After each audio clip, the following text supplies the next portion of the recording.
Welcome to Insights. I'm Eric. Thanks for stopping by. We're going to talk about the labor report today. Today's number has been circulating out there, and I guess the number is either bullish or positive, whatever the flavor of the day is. But we are out there cautioning people for a long, long time not to follow government statistics, and especially the labor report. The labor report can be anything that they desire it to be, and in the end, we're just all sitting on the couch getting spoon-fed whatever that media is. It used to be the old days in the TV. Now it's moved to social media. Once you take a look at some of the footnotes inside the labor report, and this is for a lot of things, the CPI or the Consumer Price Index is like that, you're not going to believe your eyes. And that's the problem with everything that's out there. That's why the majority becomes the bag holder often at trend transitions, because they've been spoon fed, they don't do their homework, and then they're ultimately shocked by what's taking place. Let's take a look at the labor report, not the headline number, but something that's called the birth death model behind the scenes inside. It contributes part of the calculation that takes place. I think there was 175,000 jobs reported created in April, but that's not as important as what they're doing behind the scenes. Oftentimes, the labor report is revised downward when no one's looking. They can push it higher whenever they want, and one of the ways they push is through the birth death model. And that's the BLS's ability to anticipate job creation off the traditional grid, the large labor farm non-farm labor pool, big companies. That's the small companies, and some of the trends that we're beginning to notice are a little bit subtle, but if you have experience looking at this birth death model, you can see some of the concerns that are rising. One of the things that we're looking at is there's 982, and that's probably 1,000 jobs created so far in 2024. If we look at a similar time back here in about 2014, or you look at 2018, or you go back and look in 2005, the data doesn't go back too far. The BLS doesn't want to give us too much information, but if we look at roughly about that 900,000 jobs created, but then we take a look at how many the birth death model. This is 372,000 jobs were created through this birth death model. It's not actually survey or collected information. It's just the amount of jobs assumed created.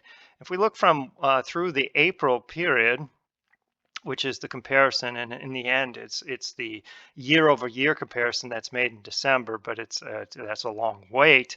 You can see that in the time period, the amount of the birth death model or the model contributed to overall headline numbers, whether it be that month or the three. This is through 4 months, January through April. It constituted about 22% here, 14% here, 28% here. But now in 2024, suddenly it's worth about 38%. Now, this is the distortion from COVID. This is the great recession. And then we kind of don't look at these numbers here because it took time to readjust for this downward spike. But now we're starting to pull away from COVID a couple of years back, away from it. You can see that they're relying heavily on these off the traditional grid, non-traditional job creations in order to push this headline number. And one way you could do it is probably subtract off the birth death model to give you an unadjusted number, but we'd rather look and see how heavily these models are relied upon in order to push up the labor report and push up the jobs number. 38% is one of the highest readings we've seen at that level, 98 and about a million jobs created. We could see 56% in 2007, but the jobs were already falling.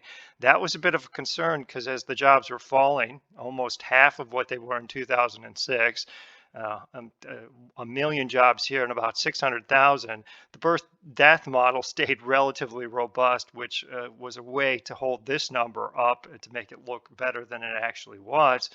And what we're thinking here, based on a comparison of similar 900,000 jobs created through April, we're seeing that the birth death model is being relied upon more heavily to meet the numbers or to push expectations, to make things look better than they are. Trust us that when the time comes after probably the election in 2025, they'll revise these job numbers here downward when no one's looking. They do it all the time.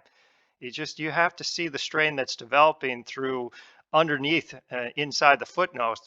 This model, BD model, is discussed in the footnotes of the labor report, which I'm sure nobody reads. And we can gladly point you into the direction of how you can look at the data yourself. But these trends. The computer takes a peek, and then we take a look each month to see how we're doing, and you can see through.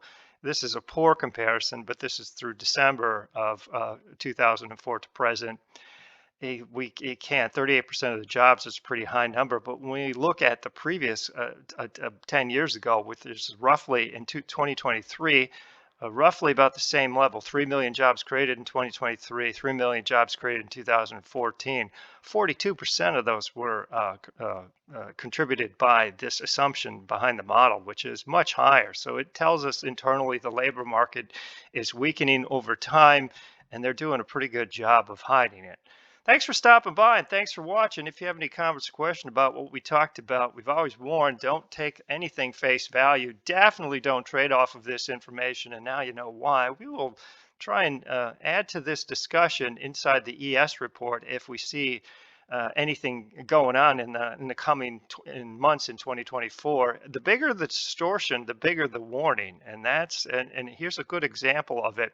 In 2007, before things fell off of a cliff, 83% of the jobs were created by this model's assumptions, which was a real warning sign. And we suspect that as we push closer and closer to that, this number probably will be bigger than 42 in 2024, and it may get back into these levels here. And that's a real warning sign that when the turn comes in 2025, it is going to be a total ass beating.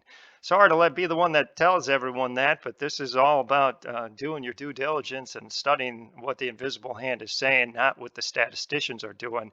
They're going to cover for people because they work for the system. It is like the Matrix. We don't know what's real and what's an illusion. The computer helps us derive that for us on our own by studying the numbers objectively, but not many people can do that very well.